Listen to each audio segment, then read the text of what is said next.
ஓம் தத்புருஷாய வித்மகே வக்ரதுண்டாய தீமஹி தன்னோ நந்தி பரசோதியாத். ஓம் பிரத்யேசராம் பிரபஞ்சம் குசும் சாந்தம் சிவம் அதீதம் அநித்தே. ஓம் ஹரி மாயித்தே ஆயுஷ சோபய மங்களாய புதாயச்ச குரு சுக்கிர சனிப்பேச்சு ராகவே கேது நமச்சிவாய நமச்சிவாய நமச்சிவாய. அனைவருக்கும் கோடான கோடி நமஸ்காரங்களை பிரம்மசக்தி சித்தர் வாக்கு ஜோதிடர் தெரிவித்துக் கொள்கிறேன். இன்றைய தினம் வாரப்பலன்கள். இன்றைய தினம் வாரப்பலன்கள் பார்க்க போகிறோம். அதாவது ஆடி 19 முதல் ஆடி 25 வரை. அதே நேரம் ஆங்கில தேதி 4/8/2025 முதல் அதே நேரம் 10/8/2025 வரை இருக்கக்கூடிய வாரப்பலன்கள். ஒரு வாரப்பலன்கள். இந்த வாரப்பலன்களை என்னென்ன பார்க்க போகிறோம், உங்களுடைய பிரச்சனைகள் என்னென்ன பிரச்சனைகள், கடந்த கால பிரச்சனைகள் எப்படி இருந்தது, இப்போ உங்கள் ஒவ்வொருடைய பிரச்சனையும் எப்படி இருக்கு அப்படின்றத, கடந்த காலம் ஏற்பட்ட பிரச்சனைகள், இனிமேல் ஏற்படக்கூடிய பிரச்சனைகள், அதற்கு என்ன தீர்வுகள், அதுக்கு என்ன பரிகாரங்கள் அப்படின்றத தெளிவாக பார்ப்போம். அதே நேரம் இப்போ ஒவ்வொரு விஷயமா உங்கள் தொழில் வியாபாரம் எந்த அளவுக்கு திரும்ப திரும்ப பாதிச்சுக்கிட்டே இருக்குது, அது எதனால் அந்த தொழில் வியாபாரம்லாம் பாதிக்குது, கடன் பிரச்சனைகள் தொடர்ந்து எதுக்கு இருந்துக்கிட்டு இருக்கு, இதுக்கு தற்காலிக கிரகங்களுக்கு என்ன சம்பந்தம், அதுக்கு என்ன பரிகாரம் பண்ணுறது, உங்கள் தொழில் விருத்தி ஆகிறதுக்கு என்ன செய்கிறது, இப்படிப்பட்ட ஒரு விஷயங்கள்லாம் அந்த நிகழ்ச்சியில் நம்ம பார்க்க போகிறோம். மேலும் நீங்கள் பார்க்கக்கூடிய உத்தியோகம், இந்த உத்தியோகத்தில் இருக்கலாமா, இல்லை வேறு உத்தியோகத்துக்கு போகலாமா, இல்லை இந்த உத்தியோகத்தில் எனக்கு முன்னேற்றம் இருக்குமா அப்படின்றத சில விஷயங்கள் சிலருக்கு ரொம்ப குழப்பமாகவே இருக்குது. அதற்கான ஒரு தெளிவான விளக்கங்கள், அதற்கான பரிகாரங்கள் என்ன அப்படின்றத நம்ம இந்த நிகழ்ச்சியில் நம்ம தொடர்ந்து கொஞ்சம் டிக் பண்ணாமல் பாருங்கள். ஏன்னா பல நல்ல விஷயங்கள் உங்கள் வாழ்க்கைக்கு உங்கள் வாழ்க்கையில் உயர்வு வருகின்ற பிற நல்ல விஷயங்களை இந்த நிகழ்ச்சியில் நீங்கள் நிச்சயமாக அதற்கான விளக்கங்கள் பெறலாம். அதனால் பொறுமையாக இந்த நிகழ்ச்சியை பாருங்கள். அதே நேரத்தில் ப்ரொமோஷன் சில பேருக்கு தடைப்பட்டுகிட்டே இருக்கும். அந்த ப்ரொமோஷன் எப்போ கிடைக்கும், நான் சொந்த ஊருக்கு எனக்கு ப்ரொமோஷன் ஆகி சொந்த ஊருக்கு போக முடியுமான்னு சில பேர் ரொம்ப ஒரு ஆவலோடு இருக்கக்கூடிய நிலை ஏற்படுகின்றது. தேவையில்லாத இடம் மாற்றங்கள், தேவையில்லாத உத்தியோகத்தில் தேவையில்லா உயர் அதிகாரியுடைய பிரச்சனையால் சில பேர் ரொம்ப துன்பப்படுகின்ற நிலை இருக்குது. அந்த துன்பத்திலிருந்து இவருக்கு ப்ரொமோஷன் கிடைக்குமா அப்படின்ற ஒரு விஷயங்கள்லாம் அதில் பார்க்க போகிறோம். மேலும் குடும்பத்தில் பார்த்தீங்கன்னா ஏதாவது பிரச்சனைகள், குடும்பத்தில் ஏதாவது பிரச்சனைகள், தேவையில்லாத விரை செலவுகள், இது ஏன் நடக்குதுன்னு தெரியல, குடும்பத்தில் அமைதி இல்லை, சந்தோஷம் இல்லை, திரும்ப திரும்ப ஏதாவது பிரச்சனைகள், விரை செலவுகள் அதிகமாகிட்டு இருக்கு. இதெல்லாம் இதுக்கெல்லாம் என்ன செய்யலாம், என்ன பரிகாரம் அப்படின்றதையும் இந்த நிகழ்ச்சியில் உங்களுக்கு தெளிவாக பார்க்க போகிறோம். கொஞ்சம் பொறுமையாக நீங்கள் இந்த நிகழ்ச்சியை பார்க்கணும், சரிங்களா? டிக் பண்ணாமல் பாருங்கள். அதே நேரத்தில் சிலருக்கு பார்த்தீங்கன்னா குடும்பத்தில் கணவன் மனைக்குள்ள ஒரே பிரச்சனைகள், கணவன் மனைக்குள்ள ஒரே பிரச்சனைகள். சில பேர் காலையில் அடிச்சுட்டு சாயந்தரம் சேர்ந்துருவாங்க. அந்த மாதிரி கணவன் மணி இருக்காங்க. ஆனால் இப்போ ஏன்டா இவரோட சேர்ந்து வாழ்கிறோம், ஏன்டா இவரோட வாழ்கிறோம் அப்படின்ற ஒரு கடுமையான காலங்கள் இருக்கக்கூடிய சில ராசிகள் இருக்காங்க. அவங்கள பற்றி நம்ம பார்க்க போகிறோம். சில பேர் பிள்ளைகள் பார்த்தீங்கன்னா திடீர் பிள்ளைகள் காதல் திருமணத்தில் ஈடுபடக்கூடிய நிலை அதிகமாக தாய் தகப்பனாருக்கு ஒரு பிரச்சனையாக இருக்குது. அதெல்லாம் உண்மையில் அந்த காதல் திருமணம் சரியான முறையில் வெற்றி அடையுமா, இல்லை அந்த காதல் திருமணம் பண்ணி வச்சா தாய் தகப்பனாருக்கு நிம்மதியாக இருப்பாங்களா, அந்த அந்த காதலர்கள் வாழ்க்கை நல்லா இருக்குமா அப்படின்றத நம்ம தெளிவாக பார்க்க போகிறோம். இந்த இதில் பார்க்க போகிறோம், புரிஞ்சுட்டிங்களா? அதே நேரத்தில் சில பேர் சொந்தமாக தொழில் பண்ணுறதுக்கு தயாராக இருக்கிற, ஆவணி போகிறக்கிட்ட தொழில் தொடங்கிடலாம் அப்படின்ற ஒரு நிலையில் இருக்கிறாங்க. ஆனால் அவசரப்படக்கூடாது. அதாவது சில பேருக்கு பின்யோகத்தில் தான் சொந்த தொழில். என்னை கேட்ட ஒரு 2008 ஒருத்தர் பார்த்தாரு. பார்த்ததுக்கப்புறம் நான் 2025க்கு அப்புறம் தான் 24க்கு அப்புறம் தான் சொந்தமாக தொழில் பண்ணணும்னு சொல்லியிருந்தேன். அதே போல் வந்து 2024 வரைக்கும் அவரால் சொந்த தொழில் பண்ண முடியல, ரொம்ப நட்டப்பட்டு போனார் சொந்த தொழில் பண்ணி. அதுக்கப்புறம் நான் சொன்னதை நம்பி வந்தார். அந்த மாதிரி சில பேருக்கு தாமதமாக வந்து ஒரு 40, 45 வயசு, 50 வயசுக்கு மேலே சொந்த தொழில் யோகம் இருக்கும். அதுக்கு முன்னாடி அவங்களுடைய ஆர்வங்கள் எதுவாக இருந்தாலும் கிரக நிலைகள், கால கிரகங்கள் அவங்களுக்கு அந்த சொந்த தொழிலுக்கான ஒத்துழைப்பு கொடுக்காது. அதனால் அவசரப்படக்கூடாது. சொந்த தொழில் பண்ணலாமான்னு சில பேர் கொஞ்சம் ஆவலோடு இருக்கிறாங்க. அவங்களுக்கு சொந்த தொழில் பண்ணலாமா, இந்த சொந்த தொழில் பண்ணிட்டு கடனை வாங்கிட்டு அலையக்கூடாது. கடன்பட்டால் நெஞ்சம் போர் கலங்கி வைங்க அப்படின்ற ஒரு நிலைக்கு வந்துடக்கூடாது. அப்போ இந்த கடன் வாங்குறதுனால குடும்பத்தில் அமைதி, சந்தோஷம், ஒரே பிரச்சனைகள் ஏற்படும். அப்போ அந்த தொழில் ஆரம்பிச்சாச்சுன்னா தொழில் வளரணும், மேலும் மேலும் வளரணும், வம்ச விருத்தி அடையணும். புரிஞ்சுட்டீங்களா? இதை பற்றிலாம் நம்ம ரொம்ப தெளிவான முறையில் இந்த நிகழ்ச்சியில் பார்க்க போகிறோம். உங்களுடைய மனக்கவலைகள் என்ன, பிரச்சனைகள் என்ன, இதை பற்றி நம்ம முக்கியத்துவமாக இந்த நிகழ்ச்சியில் நம்ம பார்க்க போகிறோம். நான் உங்களுடைய அபிமான பிரம்மசக்தி சித்தர் வாக்கு ஜோதிடர். 18 சித்தர்களும் முனிவர்களும் உருவாக்கிய உங்கள் வாழ்க்கையின் தலையெழுத்தை, பிரம்மனால் எழுதப்பட்ட தலையெழுத்தை பிரம்மவேத ஜோதிட சாஸ்திரம் முறைப்படி உங்களுக்கு பலன் சொல்ல போகிறேன். அந்த முறைப்படி தான் இந்த நிகழ்ச்சியில் உங்களுக்கு பலன் சொல்லிக்கிட்டு இருக்கேன். அதனால் உங்கள் ஒவ்வொருவர் யாராக இருந்தாலும் உங்களுடைய பிரச்சனைகளுக்கு நல்ல ஒரு எதிர்காலம் கிடைக்கணும். பிரச்சனைகள் தீரணும், நல்ல எதிர்காலம் உங்களுக்கு அமையணும் என்பதுதான் இந்த நிகழ்ச்சியில் ஒரு சிறந்த நோக்கம். அதுதான். அதனால் நீங்கள் எந்தவித ஐயப்பாடும் கவலையும் தேவையில்லை. உங்களுடைய கேள்வியில் கமெண்டில் சொல்லுங்கள், சரிங்களா?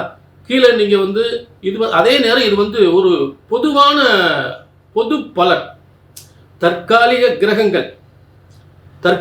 கிரகங்களை வச்சு, இந்த மாதக்கோள்கள், வருடக்கோள்கள் அப்படின்றத வச்சு, தற்காலிக கிரக அமைப்புகளை வச்சு இங்கே உங்களுக்கு பலன் சொல்லிக்கிட்டு இருக்கோம், பலன் சொல்கிறேன். அதே நேரம் ஜனன ஜாதகத்தில் ஒரு தலையெழுத்து பிரம்ம எழுதியிருப்பார். அது என்ன மாதிரி தான் தலையெழுத்து எழுதியிருக்கிறாரு. அந்த தலையெழுத்தில் ஒரு நல்ல திருமண வாழ்க்கை இருக்கா, இல்லை திருமண வாழ்க்கையினால் சில பேர் அவசரப்பட்டு திருமணம் பண்ணுறதுனால 1க்கு 2 தாரம் ஆகிப்போம். அப்போ 10க்கு 10 பொருத்தம் பார்த்தோம் அப்படிம்பாங்க. அப்போ அதெல்லாம் வந்து தெளிவான முறையில் உங்கள் ஜாதகம் சொல்லும். இப்போ கல்யாணம் முடிக்கலாமா, இப்போ தொழில் பண்ணலாமா அப்படின்றதான் தெளிவாக உங்கள் தனிப்பட்ட ஜாதகம் சொல்லும். அதனால் கொஞ்சம் பொறுமையாக எதையுமே ஒரு தெளிவாக தெரிஞ்சுக்கணும் அப்படின்னா இங்கே கீழே உள்ள நம்பரை நீங்கள் ஒரு அப்பாயின்மெண்ட்டுக்கு நோட் பண்ணிவிட்டு ஒரு அப்பாயின்மெண்ட் வாங்கிக்கலாம். அந்த நம்பரை கால் பண்ணி ஒரு அப்பாயின்மெண்ட் வாங்கிக்கலாம். புரிஞ்சுட்டிங்களா? ஆக உங்களுடைய இந்த நிகழ்ச்சி எப்படி இருக்குன்னு கமெண்ட்டில் சொல்லுங்கள். அதே நேரத்தில் உங்களுடைய கேள்வியில் கமெண்ட்டில் சொல்லுங்கள். உங்கள் அப்பாயின்மெண்ட் கேட்டு வாங்கிட்டு உங்கள் எதிர்கால பலனை இந்த 18 சித்தர்களும் முனிவர்களும் உருவாக்கிய முறைப்படி உங்கள் எதிர்கால பலனை தெளிவாக துல்லியமாக சொன்னால் சொன்னபடி நடக்கும், நடந்தே தீரும். கண்டிப்பாக அதில் வந்து எந்தவித மாற்றம் இல்லை. இதை நீங்கள் தெரிஞ்சுக்கலாம், அந்த மாதிரி உங்கள் அப்பாயின்மெண்ட்டை தெரிஞ்சுக்கலாம். இப்போ நம்ம என்ன பார்க்க போகிறோம்னா, இந்த மேஷம் முதல் மீனம் வரை உங்களுடைய இந்த வார பலன்கள், இந்த வாரத்தில் எப்படியெல்லாம் உங்களுக்கு நல்ல யோகங்கள் இருக்குது, என்னென்ன பிரச்சனை எப்படி சரி பண்ணலாம் அப்படின்றத கொஞ்சம் விளக்கமாக நம்ம பார்க்கலாம், சரிங்களா? இப்போ வாரப்பலன்கள். இந்த வாரப்பலன்கள் ஆடி 19 முதல் ஆடி 25 வரை. இதற்குரிய ஆங்கில தேதி 4/8/2025 முதல் 10/8/2025 வரை. மேச ராசிக்கு இன்றைய தினம் இந்த வார ராசி பலன்கள். மேச ராசிக்கு இந்த வார ராசி பலன்கள் பார்ப்போம். இப்போ நல்ல கவனிங்க. காலச்சக்கரத்தின் முதல் ராசி கால புருஷனின் முதல் ராசி என்று சொல்லக்கூடிய மேச ராசி அன்பர்களே, பொதுவாக வந்து ஒரு ஜாதகத்தில் ராசிக்கோ ஒரு லக்னத்திற்கோ வந்து கேந்திர திரிகோணங்களில் வந்து கிரகங்கள் வலிமையே இல்லை அப்படின்னா உபஜயஸ்தானம் ஒன்று இருக்குது. அதுக்கு பேர் உபஜயம். ஜெயம்னா வெற்றி. கேந்திர திரிகோணத்தில் கிரகங்கள் இல்லைன்னா இந்த உபஜயஸ்தானத்தில் கிரகங்கள், நல்ல கிரகங்கள் இருந்தால் உங்கள் வாழ்க்கையில் நிச்சயமாக மிகப்பெரிய யோகம் ஏற்படும். நிச்சயமாக ஏற்படும். ஏன்னா 10ஆம் இடத்துக்கு 6ஆம் இடம் தான் இந்த மூன்றாம் இடம். அப்போ மேசராசிக்கு மூன்றாம் இடத்துல எதையும் தைரியமாக துணிவோடு முடிவெடுத்து நல்ல சிந்தனை, நல்ல முயற்சி, நல்ல ஒரு முடிவெடுத்து ஒரு தொழில், வியாபாரம், வருமானம், முன்னேற்றம் பெறக்கூடிய ஒரு நல்ல கிரக அமைப்புகள் இருக்கிறது.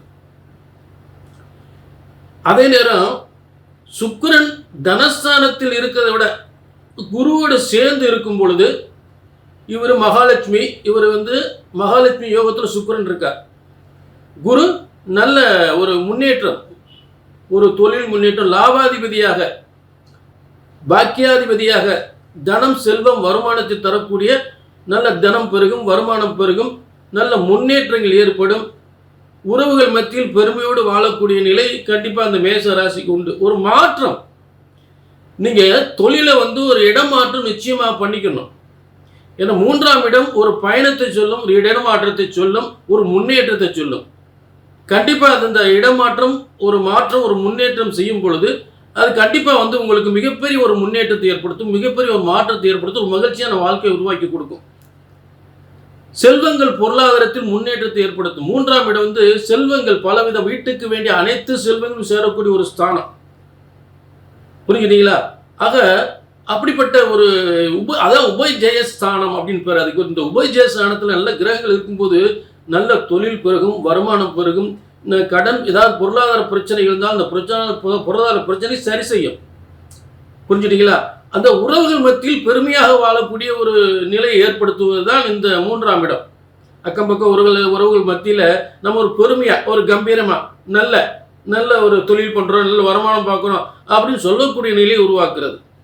புரிஞ்சுக்கிட்டீங்களா? ஆக இந்த மேச ராசியை பொறுத்தவரை இப்போ நான்காம் இடத்துல ஆதித்தன் புதன், அதாவது உங்களுக்கு 3-6 சில பேர் ஒரு தொழில் தொடங்குறதுக்கு ஒரு பத்திரத்தை பேங்க்கில் வச்சு லோன் வாங்கலாம். தொழில் செய்து தயாராக இடமாற்றம் வருது, தொழில் மாற்றம் வருது, ஒரு கடன் பெற்று தொழில் செய்யலாம். அப்போ ஜாதகத்தையும் பார்த்துக்கணும், சுய ஜாதகத்தையும் சொந்த தொழில் பண்ணால் இப்போ பத்திரத்தை அடமாக வச்சு தொழில் வைக்க போகிறோமே, கடன் வாங்கி தொழில் வைக்க போகிறோமே, இதுக்கு உங்களுடைய சுய ஜாதகம் சரியாக இருக்கா அதையும் பார்த்துக்கணும். உங்களுடைய ஜனன ஜாதகம் எப்படி இருக்குன்னு பார்த்துக்கணும். அதற்கான வாய்ப்புகள் உண்டு. சரியா? பூமியிடம், மனையில ஒரு அடமானம் வச்சு தொழில் பண்ணக்கூடிய ஒரு வாய்ப்புகள் உண்டு. கடன் பெற்று வாகன யோகங்கள் வாங்கக்கூடிய யோகம் உண்டு. புரிஞ்சுட்டீங்களா? அதே நேரத்தில் பூர்வ புண்ணிய ஸ்தானத்தில் கேது இருப்பதனால் விநாயகனை வழிபாடு செய்யுங்கள். இந்த காலகட்டத்தில் விநாயகப் பெருமானை, வளம்புரி விநாயகப் பெருமானை வழிபடுவதன் மூலம் உங்கள் வாழ்க்கையில் ஏற்பட்ட பிரச்சனைகள் தீரும். புரிஞ்சுட்டீங்களா? நிச்சயமா இந்த காலகட்டத்தில் வளம்புரி விநாயகனை வழிபடுங்கள். மேலும் நீங்கள் நிரந்தரமாக மகாலட்சுமியை வழிபடலாம், பெருமாளை வழிபடலாம். உங்கள் பிரச்சனைக்கு இப்போ நீங்கள் வழிபடக்கூடிய தெய்வம் வளம்புரி விநாயகனை வழிபடுங்கள். புரிஞ்சுட்டீங்களா? அதே நேரத்தில் பிள்ளையார்பட்டி முடிஞ்சால் போயிட்டு வாங்க. கண்டிப்பாக உங்கள் வாழ்க்கை சிறப்பு பெறும். அதில் எந்தவித மாற்றமே இல்லை. மேலும் உங்களுக்கு பார்த்தீங்கன்னா இந்த 5ஆம் இடத்தில் உங்களுடைய புத்தர்கள், உங்களுடைய சொந்த முதலீடாக இருந்தாலும் சரி, உங்கள் சொந்த தொழில் முதலீடுகள், சுய தொழில் வருமான முன்னேற்றங்கள், அதில் ஏதாவது பார்த்தீங்கன்னா சில நண்பர்களால் பிரச்சனை ஏற்படும். அதே நேரத்தில் தேவையில்லாத தொழிலில் விரயங்கள் நிறைய ஏற்பட்டிருக்கும். இல்லை கணவன் மனைவிக்குள்ள ஏதாவது ஒரு பிரச்சனைகள், ஒரு மனக்கவலைகள், என்னடா இது திரும்ப இப்படி ஆகிக்கிட்டு இருக்கு, இது தேவையில்லாத செலவுகள் ஆகிக்கிட்டு இருக்கு, தேவையில்லாத செலவுகள், தேவையில்லாத வீட்டில் சண்டை சச்சரவுகள், தேவையில்லாத குழப்பங்கள், ஏன் இப்படி திரும்ப நடக்குது அப்படின்ற வேதனைகள், தேவையில்லாத அலக்களிப்பு, மன உளைச்சல், எதுவுமே நடக்கலை முயற்சி பண்ணி. அதற்கு காரணம் என்ன அப்படின்னு பார்த்தோம்னா உங்களுடைய ராசிக்கு அதிபதி செவ்வாயாகப்பட்டவன் கேதுவோடு உங்களுடைய முன்னேற்ற ஸ்தானம், முயற்சி ஸ்தானம், முன்னேற்ற ஸ்தானம், புத்திர ஸ்தானம், பூர்வ புண்ணிய ஸ்தானம், இந்த ஸ்தானத்தில் கேதுவோடு இதுவரை இருந்ததால் அதற்கான முயற்சிகளாம் தடைபட்டு மேலும் உங்களுக்கு வேதனைப்படுத்தக்கூடிய பல விஷயங்கள் நடந்திருக்கு. பல பாதகமான விஷயங்கள் நடந்திருக்கு. உங்கள் பிள்ளைகளுடைய கல்வி தடைபட்டிருக்கு, உங்கள் பிள்ளையுடைய எதிர்காலம் தடைபட்டிருக்கு, உங்களுடைய முயற்சிகள் தடைபட்டிருக்கு, உங்களுடைய முன்னேற்றங்கள் தடைபட்டிருக்கு, உங்களுடைய சொத்து பிரச்சனை அதிகமாக இருக்கு. இதெல்லாம் ஒரு மாற்றம். தற்போது கேதுவிடம் இருந்த செவ்வாய் மாறி இருக்கார்.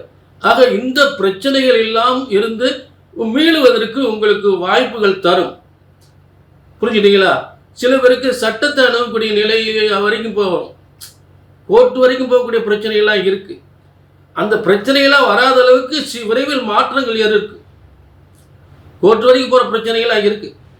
புரிஞ்சுட்டீங்களா? சில பேர் சகோதரர்களால் பிரச்சனை, சகோதரர் வீண் வம்புக்கு இழுப்பாங்க. சொத்தை வந்து பத்திரம் போட விடாமல், இப்போ பாகப்பிரிவினை பண்ண விடாமல் சில பேர் வீண் பிரச்சனைகள் செய்யக்கூடிய நிலை இப்படியெல்லாம் இருக்கு. புரிஞ்சுட்டீங்களா? ஆக அதே நேரத்தில் உங்களுடைய வருமான முயற்சிகள் முழு யோகத்தையும் லாபத்தையும் முழுமையான உழைப்பு என்ன பாடுபட்டு ஒரு பிரயோஜனம் இல்லை. ராத்திரி போலும் பாடுபடுறேங்க, எனக்கு 4 காசு பார்க்க முடியல அப்படின்ற வேதனைகள் இருக்கத்தான் செய்யுது.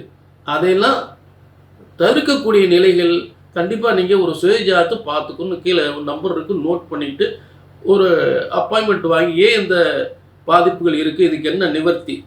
நீங்கள் வந்து அம்பாள் வழிபாடு, கண்டிப்பாக அம்பாள் வழிபாடு, புரிஞ்சுட்டீங்க, சமயபுரம் மாரியம்மன் இந்த மாதிரி அம்பாள் வழிபாடு நீங்கள் கண்டிப்பாக செய்து கொள்ளணும். சரிங்களா? ஆக 3 தெய்வங்களை சொல்லியிருக்கேன். ஏற்கனவே வந்து பெருமாளை வழிபட சொல்லியிருக்கேன், அம்பாளை வழிபட சொல்லியிருக்கேன், அடுத்து விநாயகர் பெருமானை வழிபட சொல்லியிருக்கேன், வலம்புரி விநாயகனை. இந்த 3 தெய்வங்களை நீங்கள் வந்து, அதாவது வெள்ளிக்கிழமை, வியாழக்கிழமை விநாயகர் பெருமானை, வெள்ளிக்கிழமை அம்பாளை, புரிஞ்சுட்டீங்களா? வெள்ளிக்கிழமை அம்பாளை வழிபடுங்க, பெருமாளை சனிக்கிழமை வழிபடுங்க, பெருமாளை சனிக்கிழமை வழிபடுங்க. இந்த 3 தெய்வங்களை வழிபடுறதுனால உங்களுடைய அனைத்து பிரச்சனைகளுமே வந்து ஒரு முழு நிவர்த்திக்கான ஒரு யோகத்தை கண்டிப்பாக உங்களுக்கு கொடுக்கும். அதில் வந்து எந்தவித மாற்றமே இல்லை. புரிஞ்சுட்டீங்களா? இந்த கடந்த வாரத்தை விட இந்த வாரம் வரக்கூடிய ஒரு வாரங்களை உங்களுக்கு நல்ல ஒரு மாற்றத்தை உண்டு பண்ணும், ஒரு அதிர்ஷ்டத்தை கொடுக்கும். கடந்த வாரத்தோட இந்த வாரம் ஒரு அதிர்ஷ்டத்தை கொடுக்குது, ஒரு மாற்றத்தை கொடுக்குது, ஒரு பெயரை கொடுக்குது, ஒரு புகழை கொடுக்குது, ஒரு தொழிலை கொடுக்குது. அதில் வந்து மாற்றமே இல்லை. புரிஞ்சுட்டீங்களா? ஆக இந்த நிகழ்ச்சியின் மூலம் நிச்சயமாக உயர்ந்த நிலையை அடைய வேண்டும், சிறந்த வாழ்க்கை அடைய வேண்டும், உங்கள் தொழில் சிறக்க வேண்டும், குடும்பம் சிறக்க வேண்டும். சரிங்களா? வாழ்க வளமுடன், வாழ்க வளமுடன், வாழ்க வளமுடன். மீண்டும் ஒரு நல்ல நிகழ்ச்சியில் சந்திக்கும் வரை உங்களிடமிருந்து விடைபெறுகிறேன். நன்றி, வணக்கம்.